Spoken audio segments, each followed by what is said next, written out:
بسم اللہ الرحمن الرحیم۔ سیرت النبی صلی اللہ علیہ وسلم، درس نمبر 39۔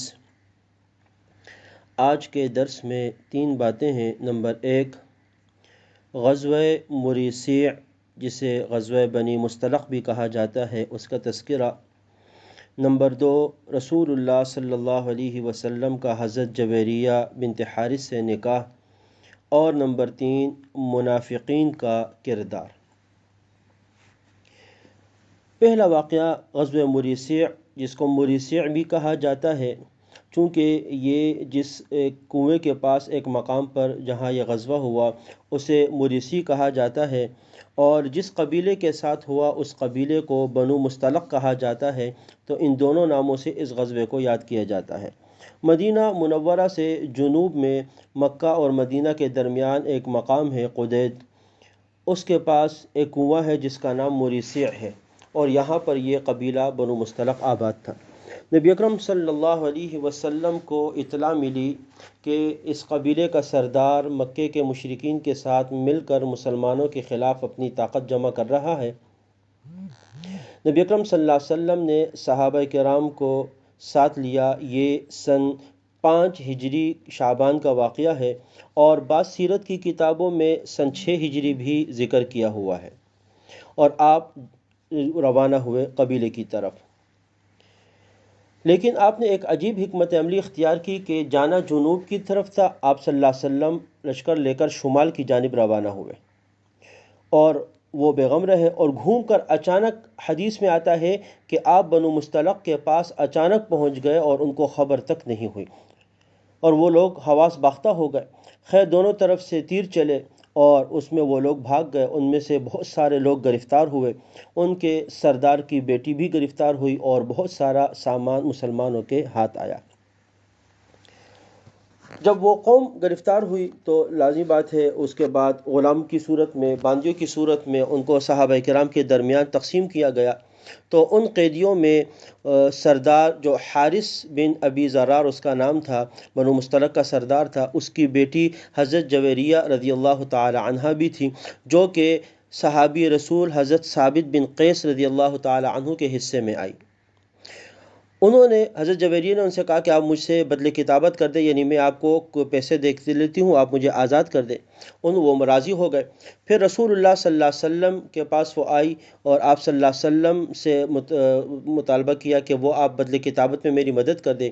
نبی اکرم صلی اللہ علیہ وسلم نے ان کو نکاح کا پیغام دیا، اور آپ صلی اللہ علیہ وسلم نے حضرت جویریہ رضی اللہ تعالی عنہا کے ساتھ نکاح کر لیا۔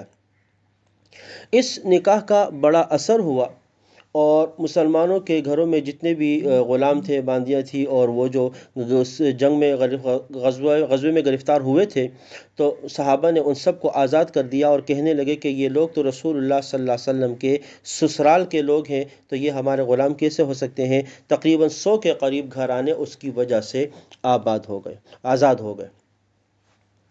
یہ تو غزوہ بنو مصطلق کا واقعہ ہے، اور اس جنگ تو اتنی نہیں پیش آئی، مختصر سی لڑائی ہوئی تھی، لیکن اس میں منافقین کی بھی ایک بہت بڑی تعداد رسول اللہ صلی اللہ علیہ وسلم کے ساتھ شریک تھی اور اس میں گئی ہوئی تھی۔ یہود، منافقین، مشرکین، یہ سب کے سب اعداء اسلام، ان پر یہ بات واضح ہو چکی تھی کہ اسلام کے غلبے کا سبب مادی اسباب، اسلحہ، لشکر اور تعداد کی کثرت نہیں، بلکہ اس کا سبب ان کا اللہ پر ایمان اور ان کی اخلاق کی جو اعلیٰ قدریں ہیں اس کی وجہ سے ہے، اور ہر مسلمان اخلاق کے اونچے مرتبے پر فائز ہے۔ تو اب انہوں نے اسی انداز سے مسلمانوں کے خلاف جنگ بھی شروع کی اور نقصان پہنچانا شروع کیا۔ اس غزوے سے واپسی میں ایک واقعہ پیش آیا کہ چشمہ مریسی اس کے پاس ابھی لشکر کا قیام ہی تھا، کچھ لوگ پانی پینے لگے، تو ان میں ایک مہاجرین میں سے بھی تھا اور ایک انصار میں سے بھی تھا۔ تو پانی پینے میں کچھ دھکم پھیلی ہوئی، اور ایک مہاجر اور ایک انصار کے درمیان کچھ لڑائی ہو گئی۔ جب لڑائی ہو گئی تو انصار کا جو شخص تھا اس نے فوراً آواز لگائی، یا معشر الانصار، اے انصار کے لوگوں میری مدد کے لیے آؤ۔ اب جب اس مکے والے نے مہاجر نے سنا تو اس نے بھی آواز لگائی، یا معاشر المہاجرین، اے مہاجرین کی جماعت، تم میری مدد کے لیے آ جاؤ۔ اب یہ دونوں آ گئے اور اس انداز سے نعرے لگنے شروع ہو گئے۔ نبی اکرم صلی اللہ علیہ وسلم کو اس کی اطلاع ملی تو آپ فوراً تشریف لے کر آ گئے، اور آپ نے فرمایا کہ تم یہ جاہلیت کے نعرے لگاتے ہو، اس کو ہمیشہ کے لیے ترک کر دو، یہ تو بہت ہی عصبیت کا نعرہ لگانا، یہ تو انتہائی برا نعرہ ہے۔ اور آپ صلی اللہ علیہ وسلم نے قافلے کو روانگی کا حکم دیا۔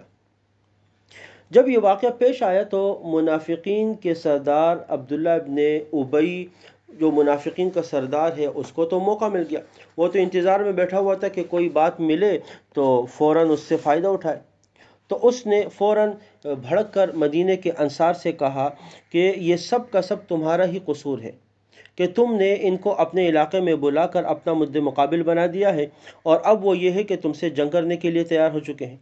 اور پھر فوراً اس نے قسم کھائی اور قسم اٹھا کے کہا کہ جیسے ہی ہم مدینے چلے جائیں گے تو جو ہمارے عزت والے ہیں وہ ذلت والے لوگوں کو مدینے سے باہر نکال دیں گے، اور 1 روپیہ بھی ان کے اوپر خرچ نہیں کریں گے، جس کو قرآن پاک نے ذکر بھی کیا ہوا ہے۔ سورہ منافقون میں اس کا ذکر آیا، یقولون لئن رجعنا الى المدینة لیخرجن الاعز منها الاذل۔ یہ باتیں اس نے وہاں پر کی۔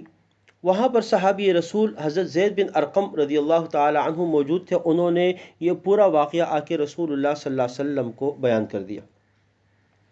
نبی اکرم صلی اللہ علیہ وسلم کو جب یہ واقعہ پتہ چلا، عبداللہ ابن ابی کو خبر ہوئی کہ میری بات جو ہے وہ رسول اللہ صلی اللہ علیہ وسلم تک پہنچ چکی ہے، تو فوراً آپ صلی اللہ علیہ وسلم کی خدمت میں حاضر ہوا اور اللہ کی قسم کھا کر کہنے لگا کہ جو بات آپ کو بتائی گئی ہے وہ بات میں نے نہیں کہی، نہ میں اس کو زبان پر لے کر آیا ہوں۔